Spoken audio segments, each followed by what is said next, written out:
I am really grateful that we have Todd Trebour today here who's the Executive Director of RISCA, Rhode Island State Council for the Arts, On the arts. on the arts.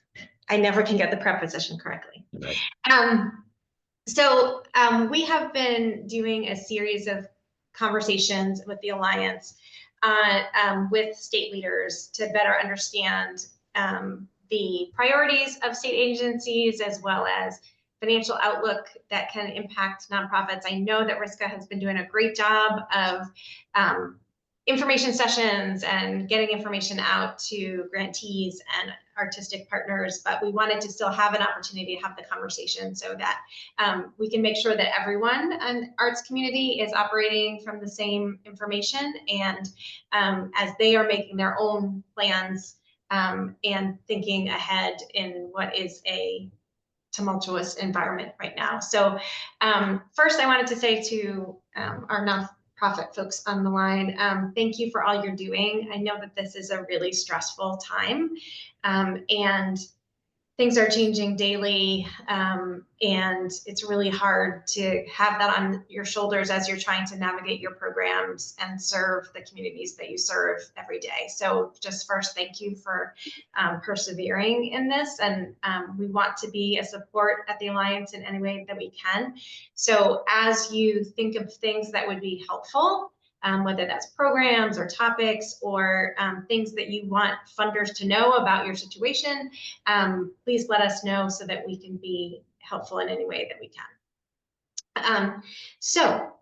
With that, wanted to talk to you, Todd, a little bit about as you're looking right now, the state is in its budget. The General Assembly has the governor's budget, including the RISCA budget. And so just if you want to share a little bit about what is in the RISCA FY26 proposed budget and what are kind of the priorities for you at RISCA, recognizing that the governor's budget is not the final budget, and so there may be changes that happen in the House process. But. Sure. So I'll talk about that, and I'll also talk about what we asked for, because I think that's important context and also is something that's publicly available information. All of this is. So what's in the governor's budget for RISCA that's now in play with the legislature is, largely things, quote unquote, held even, which has been the case, quite honestly, for about 10 years or so now. We haven't seen an increase in our discretionary grants budget from the state since at least 2015. And when one accounts for inflation, that means that we've actually had a 21% reduction in our grants budget. The only thing that has increased on the grant side of things has been Waterfire's legislative line item, which flows through our budget, which I believe they got a $25,000 increase in the past few years. The pandemic kind of muddies my mind as to when exactly that happened. So I'm saying hold even, but actually what we're seeing in the budget is that and other state agencies might have spoken about this on prior calls, the governor's budget includes something called an indirect cost recovery, which the people I'm saying on this call are probably familiar with that term, but essentially the state government is proposing taking 15% of our annual NEA grant and setting it aside for indirect costs, and then commensurately decreasing the state's obligation to our budget by that 15%. So what it looks like now, and the number might move slightly depending on what our NEA grant is for next fiscal year. It looks like it's going to be $115,000.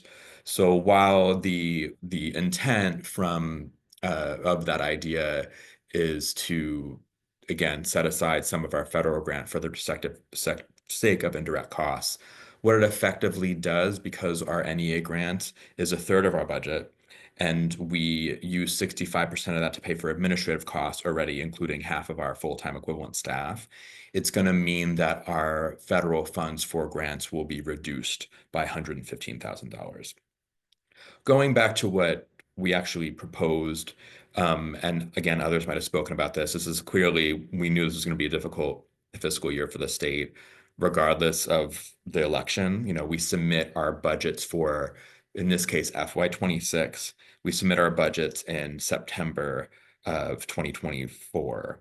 And at that time, they were essentially telling us not to ask for things. They call them decision packages, where you ask for things outside your budget, which can also be increases to your budget, can be staff, et cetera. And the two things that RISCA asked for was one, an inflation adjustment to our grants budget of $50,000, which again is a modest request in the scheme of things, certainly. And then we asked for another FTE because we have a person on staff who is both our grants manager and manages our arts and health program, who's actually a temporary employee. And particularly having that kind of individual managing the grant system outside of wanting them to be a full-time equivalent employee, that creates some challenges there. But this is something across the board of the state. We don't feel singled out with that at all. It's just something that is a struggle for everyone to get FTEs. So And I'm sorry. yeah, and so then the priorities you have in your budget. Yeah, so I mean, the again with a quote unquote hold even budget that effectively has a $115,000 decrease in our federal funds that we can use for grants. I mean, priority wise, I can talk a bit about changes we made to our grant making, maybe a little bit later on to get to the next question. We can go back and forth a bit. Yeah. But we made some changes to streamline our grant making, which I can talk about a bit more for a number of reasons. So in terms of priorities, I mean, what we're seeing is that if that indirect cost recovery goes through, it's going to largely impact the general operating support for organizations program, because that's $605,000 of the $1.2 million we grant out. Another $400,000 is water fire's legislative line item, and then the remaining money we grant out. I'm sorry, 1.5 million, because if we include water fire, the remaining $500,000 is all of our other grant programs. So the 115, probably the lion's share of that would come from general operating support, because that's the only place we can take it from. And then we're cutting some of our programming budget, which I'll talk a bit more later on about in terms of what programming we're going to be doing next year, and then from a couple other places. But we're pretty to the bone. We've had sub-minimal staffing for quite a bit of time. So there's not really places that we can make cuts when it comes to, again, half of our full-time equivalent of staff that's paid in our federal grant. And then we have 4 temporary employees that are all paid in our federal grant as well. Great, thank you. Yeah. So can you just talk about, I know folks who are currently live on the call know this, but others who are listening may not know this, about the interaction between your budget and what money is state money, what money is federal money coming into creating that budget, and kind of what risks and opportunities should nonprofits be aware of given the current federal landscape and the makeup of the RISCA budget. So our budget, and again, this is a publicly available document. It's a little bit difficult to tease out, I'll say, when one was looking at the document, because we also manage the state's public art program, Percent for Art program, and the cultural facilities program, which is bond funded. If you kind of tease out those elements to it, our budget is around $3.5 million. Again, $1.5 million for grant making, and then another $2 million for staff, operations, et cetera, et cetera. A third of our budget is federal funding. So around this year, assuming the continuing resolutions effects are going to be a level grant funding from last fiscal year from the NEA, it's about $938,000. And the remaining funding all comes from the state. And again, as I mentioned, 1.1 to 2 million is specific to grants, and the rest is specific to our operations. So in terms of things to be aware of there, like I said, in this moment, and I'm always careful now, as you know, it seems like we're going to have level funding from the NEA from last year.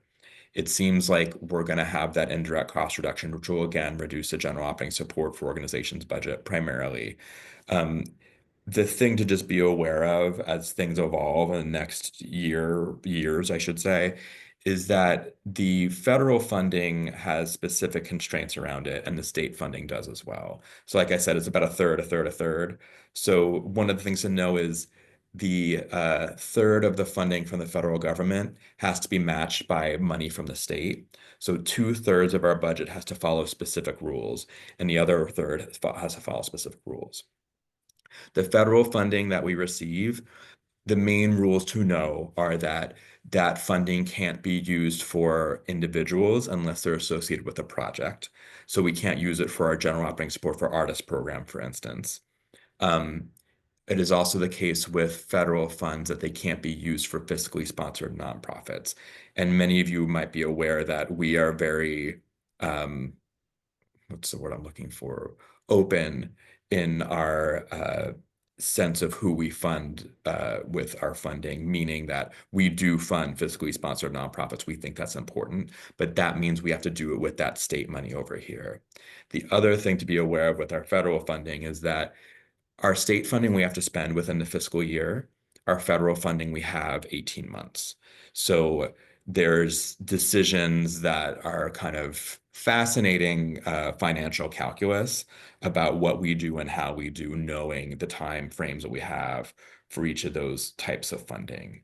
So that's something that we're aware of. And that was one of the animating principles behind canceling the October deadline like we did last year. And I think I'll talk about that now, Nancy. Sure. When I became executive director in the end of June of 2024, it was pretty quick, as many of you were aware, and a bit of a surprise. The state told me that they would not allow me to hire my replacement because I was deputy director before. We were in a hiring pool. So that meant that I had to do both positions for 8 months, and it was quite exhausting because I'm not as young as I look. So for a variety of reasons, that being one of them, just simply staff capacity, we're like, let's cancel October deadline. And let's spend that time in a publicly engaged process, looking at all of our grant programs. We have 11, looking at all of our project grant programs, I should say, and seeing how we can build on the work that the community working groups did over the course of several years during the pandemic time to ground RISCA's applications and our evaluation criteria in community desires and needs in relationship to our strategic plan.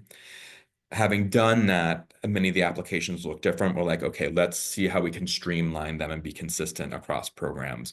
One, to make it easier for people to apply. Two, to reduce the administrative burden on staff. Three, we also made the decision at that point in time that many of our grant programs had grant awards that had not changed since the early 90s. So we're not wearing hypercolor anymore. We also need to reevaluate the kind of grant awards we're giving out, right? So for instance, our project grants for organizations and our Make Art grant, which is for artists, and our community engagement project grant for artists, both had maximum awards of $3,000. We've now moved that to be 6. That doesn't mean we're going to be making more awards, right? We don't have larger budgets, but we're just making fewer awards but being more strategic in it. There will still be partial awards there, but we wanted to also reflect the fact, and this will get into some things about DEI as well. I'm from Tucson, Arizona. I'm originally from Palisades Park, New Jersey, and then grew up in Tucson, Arizona. Growing up in Arizona and going back there, I go back there like 5 times a year because my dad has dementia and he lives in a home. It's been really palpable politically what's happening. We're, as you all know, pretty insulated from that, right? I mean, we have our various interactions within Rhode Island, but going back and forth to Tucson is really clear. And I knew which way the wind was blowing, right? So we also knew that if we lowered and lowered barriers to access and simplified our grant applications, that is an equity strategy. That's an access strategy without calling it that, right? So that was another reason level there. And also what I was trying to say that I moved to something else about changing the grant award amounts also reflected the number of applications that were received in those grant programs. For instance, project grants for education and arts and health grants, the maximum award used to be $10,000. Those programs aren't as competitive. So we lowered those to 7 each and then bumped up the ones where we get more applications. And quite frankly, with project grants for organizations and all of our artist grant programs, those engage quote unquote underserved communities better than all of our other grant programs. People in rural communities, people of color, communities of colors, et cetera. So that was another strategy that is an equity strategy without calling it that. So that was another motivating factor for that work as well. Um, I might have drifted from the federal funding dependency question, but I think I might have spoken a bit to that already, talking about the budget priorities as well. Yeah. I'm going to skip around just a little bit. Let's go into the DEI since you started that. At the federal level, there have been multiple executive orders attempting to eliminate diversity, equity, and inclusion from both as a funding category from the federal government, as well as looking at practices in funded organizations. And there have been multiple lawsuits challenging the constitutionality of those directives. Some of that work has been paused while that is being litigated. Other efforts are still ongoing, but there's also been executive orders around gender, so-called gender ideology. And I know that we have strong representation from Rhode Island Latino Arts and in that litigation happening right now. But obviously we have been encouraging work that addresses issues of equity, inclusion, and belonging, and support to communities that have been under-resourced historically or have faced structural barriers. So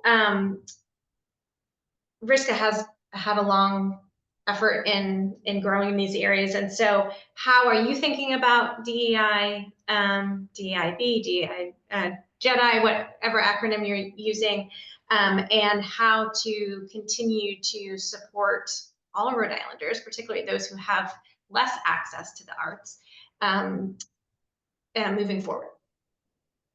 So, going back, and this is very well sequenced, Nancy, when we cancel the October grant deadline, and by the way, move to one grant deadline a year moving forward in general. When we did that, over the course of the fall, like I mentioned, and we had it set up in December that if we needed to strip out DEI language, we could. So when the first executive order came down, I believe it was January 27th, because it was my birthday, about DEI, we had the hard decision as a staff to be like, let's pull this now, because the grant applications open February 1st. I'm going to talk about general operating support because that's a little bit complicated and complex. The reason why we felt comfortable doing that is because, in our opinion, and I'll say my opinion, words are words, and words have been words for a long time. It's about impact and about actions. So we can call it whatever we want. The fact is, and you know this very well, Nancy, that the reason why I work in government is about ensuring that everyone has access, and that is equity, or that is whatever you call it. That's just the job of government. So as a government agency granting out funds, like, that's the job. So we just will do that. We just won't call it that. We'll call it whatever. So for us, I just mentioned the changes we made in our grant programs in the fall, excluding general operating support, that are going to have those impacts. The other thing that we're doing on the decision-making end of the process for those grant programs is, it used to be the case, RISCA has a public panel process, as do all state arts agencies, which is one of the reasons why people respect state arts agency grant processes so much, because we've been doing that for 50 years. And with that, one of the unusual things with RISCA compared to other state arts agencies is we would have panels make funding recommendations. What we've done is we've streamlined that process in a number of ways. One, it used to be the panels had to meet synchronously. which is an access barrier and prevents us from having the full array and diversity of panelists that we would like to see making decisions. So we've moved to an asynchronous process, very similar to the National Endowment for the Arts. We simplified the scoring process and the rubrics, and then we are now no longer having panels make funding recommendations. They score, and then the staff looks at their scores and based on their scoring determines grant awards. And one of the filters that we're using in that process, in addition to score, is geography, because that's something that we as a state arts agency are obligated to do. We ideally should be funding in every municipality in the state. I am proud to say that in FY24, we funded in 38 out of 39 municipalities. And in FY23, it was 33 out of 39. So we're killing it. So we want to keep on killing it in that way. And again, that's about equity, that's about access as well. Um, so there's that piece of it. I'm just looking at the question, Nancy, to make sure I'm grounded. So there's that, how we're approaching most of our project grant programs now, that we're doing that the best we can. We're, in terms of New England, I think it's us, Maine, and New Hampshire have pulled language, and that we can get into terms of like the state's plan around stuff later on. We're independent within the governor's administration, so we have a degree of latitude in terms of how we talk about our work, but we still work within the priorities of the governor, certainly. Um, General operating support, that program, as the people who are on this call know, was very grounded in DEIA. So diversity, equity, inclusion, and access, and an organization's commitment to that and how they reflected the communities that they were centered in and their board and staff. So that was the one, again, because I didn't have a deputy director, that we were kind of playing chicken a bit with in terms of, okay, what are we going to do here? So we had done some background work on it, but once January 27th happened, I was like, I don't feel comfortable opening this program right now, given the legal landscape, because I don't, capacity wise, again, we have subminimal staffing. Capacity wise, if we had opened that program on February 1st and then had to pull it back, that was not gonna, I had to do the risk assessment there. So what general operating support, what we're doing is we pause that program.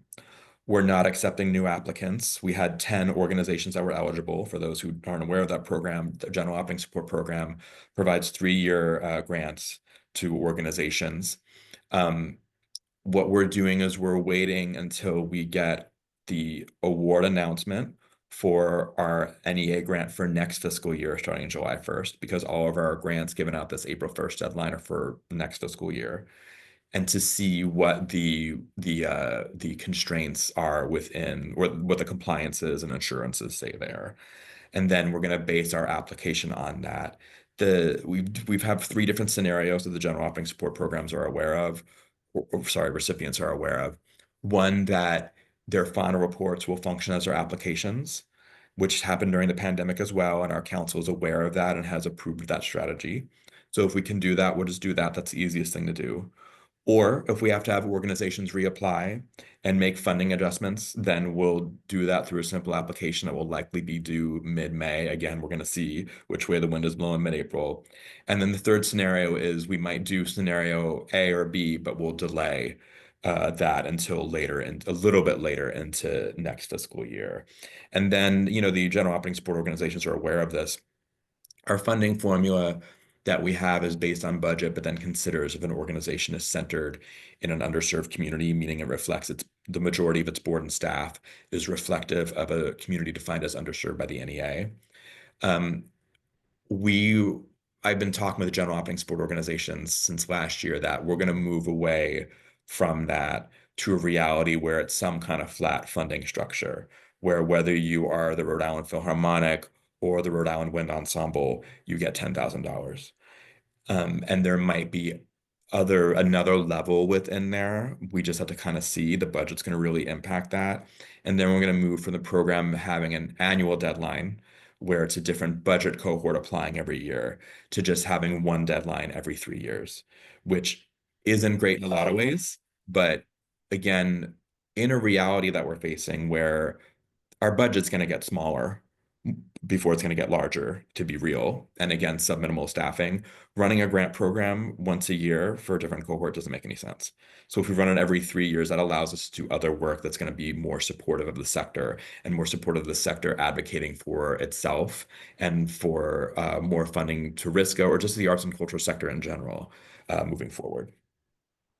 So that's a great segue into question about how can nonprofits effectively engage with RISCA and other state agencies to advocate for sustained funding and demonstrate their value to the community. Right now, we know that essentially General Assembly is going in with the understanding that there's $200 million of deficit that they need to find and cuts. And so there's the potential of cuts in things that we care about. And so how would you suggest nonprofits independently or in collaboration with RISCA navigate advocating for more support of the arts? So I'll talk about the things in the immediate and I'll talk about past history too, because I think that's helpful. So as I was saying, reducing a lot of the administrative burden of our grants to allow us to support the sector in different ways, also because a lot of the processes around our grants are escalating in complexity within state government, and also we're preparing for an inevitable NEA audit, which is that could be a whole nother hour-long conversation. I don't need to bore you all with that. Just know it's not going to be a fun thing to do, but we're going to be ready. In the immediate, we have an arts day at the State House planned, and I'll send Nancy a link to that so she can shout it out to the world. May 8th, Thursday, May 8th, from 2:30 to 4 p.m. in the State Room at the State House. Harold Stewart, who's the executive director of the New England Foundation for the Arts, is going to be our keynote speaker. I will speak. We're hopeful to have legislative leaders there. We're in conversation about that now. And we're going to be focusing on kind of key priorities, both for our agency, but also the governor's administration as well as the legislature. So talking about arts education, right? Talking about the impact of arts on education, on attendance, arts and health is becoming an emerging priority within the governor's administration as well as nationally. We're all aware of that. And also career and technical education and artists as small businesses. So one of the things we're doing at RISCA is collecting and creating fact sheets are not publicly available yet that will speak to each of those areas. And they'll probably be available, at least some of them, in time for May 8th, but then they'll be available beyond that. They're for us to use, they're for us to pull data from, and they're also for the arts and culture community to pull data from in their arguments. Because the things that I've noticed in my years working both at RISCA and in Massachusetts in the same field is arts and culture organizations are spectacular at storytelling. I will say that the creative youth development organizations in the state are really good at storytelling with data, but many organizations and artists struggle to do that storytelling with data. And as Randy Cohen, Americans for the Arts, would say, there's no storytelling without data. There's no data without storytelling. You need both things, right? So supporting the sector in that way with those resources, and then creating spaces for the sector to then engage in that communication. So while we'll have that program at the State House, armed with that information, there's always the ability that artists, organizations, individuals who attend can then go into the chambers and engage with their legislators around the importance of arts and culture. One of the things that I've seen again and noticed, if you go to the State House on a day where it's about assault weapons, it is filled to the gills with people. Because people are always like, why is there not a ban or whatever? I'm like, well, that's because, again, it's filled to the gills with people. If you go for something arts and culture related, like Arts in Our Schools Day, that just happened a few days ago, there's not the people there. And the legislature is going to respond to bodies. So whether or not one feels comfortable talking with their legislators, they're responsible to you. You're the direct constituent. You got to get over it and just do it, because they have to listen to you whether they want to or not. That physical presence is incredibly important in terms of what it communicates.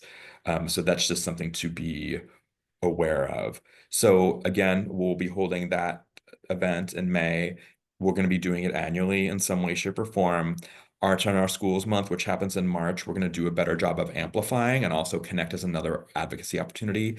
Because one of my personal frustrations has been that there's a lot of coalescing and advocacy by the organizations around things like cultural facilities or around things like ARPA funds or around their needs. And the sector is so much more than that. Artists comprise a huge portion of the sector. They comprise a huge portion of small businesses in the state as well. And that's a really critical talking point. Also, if we don't start talking about arts education, we're not going to have audiences. So, having that presence by organizations that tend to be highly engaged in advocacy when the needs arise for them, having their presence at those things will serve everyone, and certainly serve their needs and their longevity as well. Just speaking of arts education, yesterday the president released an executive order directing his Secretary of Education to begin shutting down the Department of Education. Most people feel that that is Congress's prerogative and not the president's to shut down an agency. But how is the arts community thinking about that? And kind of, are there, sorry. Yeah.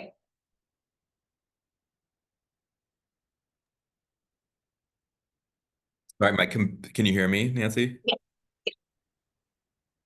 Okay, my state computer does funny things. So I missed part of your question, but Okay. you said that the executive order about dismantling Department of Education. Yeah, and so how is the arts community thinking about that? And kind of, are there funding streams that come through Department of Education that affect the arts community? Just kind of, how is that going to affect, assuming that it is implemented? So I don't fully know yet. I'll say that's an area of that's a growth edge for me, is arts education specific funding. But I'd imagine for any of the organizations, again, particularly creative youth development organizations or those that do after school programs or 21st century learning, I would imagine those would be impacted. So that's another, and this is the challenge right now, right? The zone is being flooded. For arts and culture organizations that work in particular communities that do specific work, who engage with multiple funding streams, this is very challenging. So with one's limited bandwidth, like having to also be engaged in advocacy on all those fronts, it's very, very, very challenging, and I also recognize that with our own sector, like there are basic human needs that need to be met there, and we need to respect that in the tensions that legislators are navigating right now. I will say, and this gets into another question, I'm sure, Nancy, that one of and this is like cold comfort, IMLS just had is currently Museum and Library Services. Yes, Museum and Library Services. They're our colleagues. They're critical cultural institutions. One of the cold comforts for us right now, I don't know if cold is the right word, but just like we don't have a chair at the NEA right now, but we do have a senior policy advisor, Marianne Carter, who was the chair after Jane Chu stepped down in the middle of the Trump administration, the first Trump administration. And Marianne Carter is very committed to the longevity and future of both cultural agencies at the federal level, the NEA and the NEH. And the moves that are happening at the NEA, one just needs to be aware that, we're not currently seeing the NEA and the NEH in the crosshairs in the way that we're seeing Department of Education and IMLS. And we're also not seeing, based on the continuing resolution, again, we'll see how this plays out, impacts to both of those agencies' budgets beyond them being level funded. So again, in terms of energies and direction, that's just something to be aware of. Marianne Carter had a relationship with the transition team with the Trump administration. She's a very smart political operative. And again, she's interested in maintaining these agencies through the cultural transitions that we're going through right now. So, I mean, it does speak to the intersectionality of and the need for the nonprofit sector as a whole to make its voice heard about the protection of the sector. Yes. Because obviously what's going on in after school programs is going on for museums, is going on for theaters, and how can we have a unified voice and not kind of exacerbate the Hunger Games mentality Yeah. of as with shrinking resources. How can we do that? And I know folks here are also in the workforce development space. Like there's intersectional concerns there in general.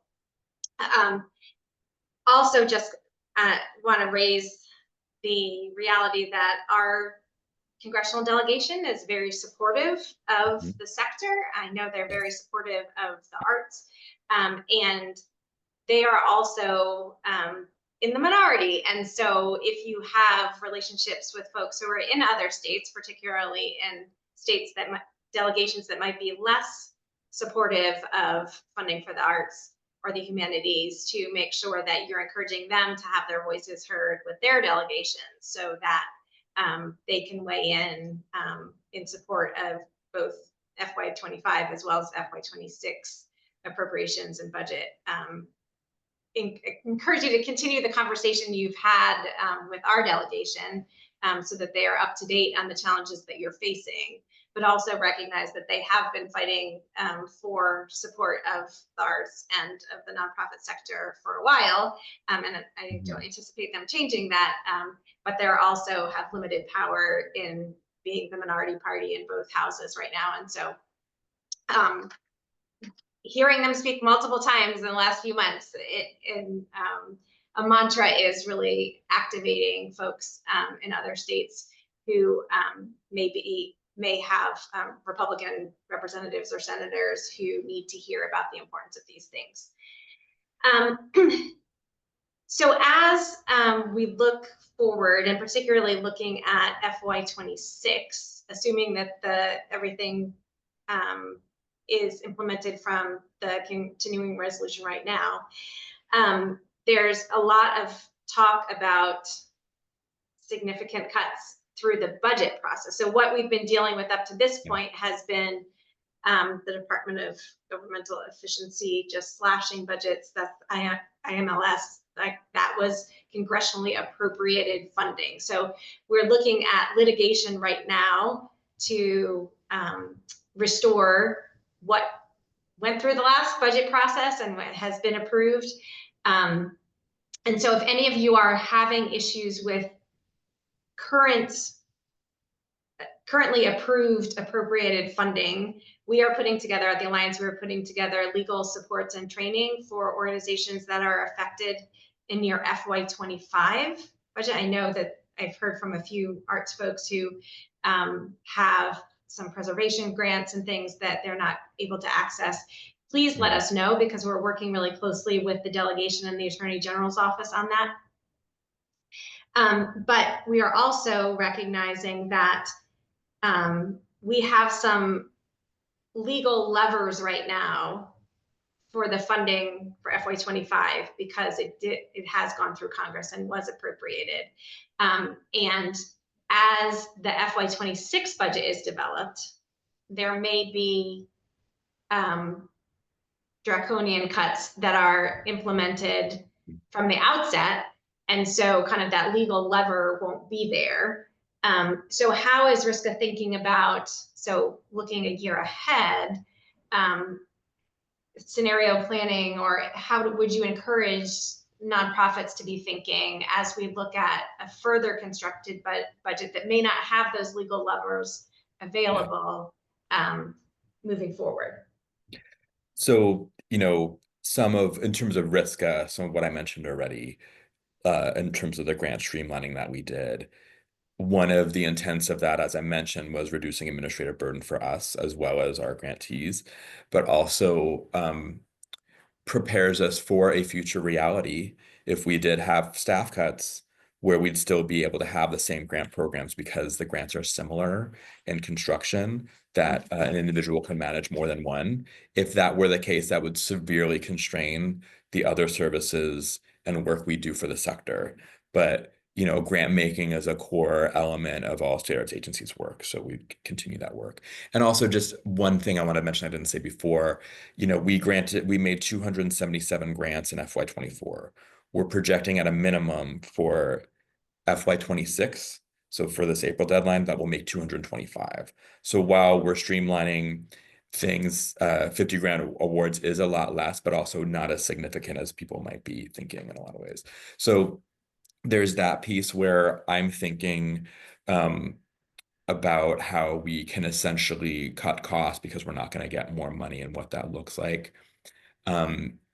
The other things that we're doing is I mentioned our programming budgets. That's an area where we're going to have to take cuts, even with the indirect cost recovery, but that would be an area of cutting in the future.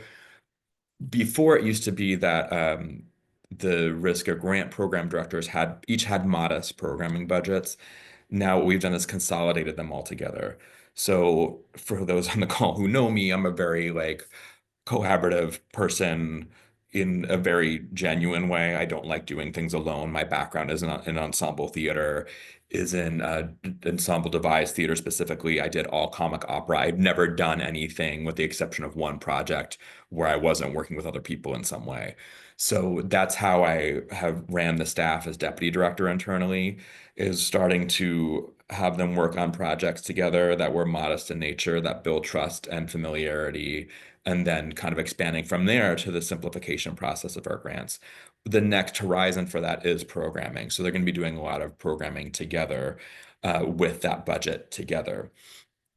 As a focus of that, and this gets into future programs and initiatives too, we're going to be focusing on convenings. So how we can hold space for everyone to get together. We're not going to be doing as much capacity building programming because there's enough resources out there. Alliance for Nonprofit Impact, shout out. And also, it's honestly, it is a lot of work for what feels like little return in many ways for us. And again, what we're hearing is that people want to get together, and how we're going to support democracy's future is by holding those spaces. So that'll be a focus of next year, light kind of containers to it, but just spaces, and then how those spaces we're making connect together, and how they connect to our days where advocacy can occur by our constituents. Arts in Schools Month, Arts Day at the State House. I'm also working with other members of what we're calling a cultural coalition, the Humanities Council, IMLS, Historic Preservation and Heritage, about how we can talk about ourselves as a cultural sector together. Because if we don't start doing that, we're going to be in a bad way, right? We need to start articulating ourselves in that way. In terms of what y'all can do and be aware of in terms of planning, and this is the nice thing about Rhode Island to me, and Nancy, please feel free to steer me if I've gotten off the question a bit at all, but the thing that everyone does incredibly well in Rhode Island, although you might not all feel it, is collaboration. The future reality when it comes to cultural funding, to be real, is I just don't see us getting more money. We're going to try, but I feel like the fight is going to be to just sustain what we have. So what work people can do that's not dissimilar to what we're doing around how we talk and speak about our work collectively, how we streamline and simplify what we're doing, and how we share resources together is going to be the future, and we saw this during the pandemic too.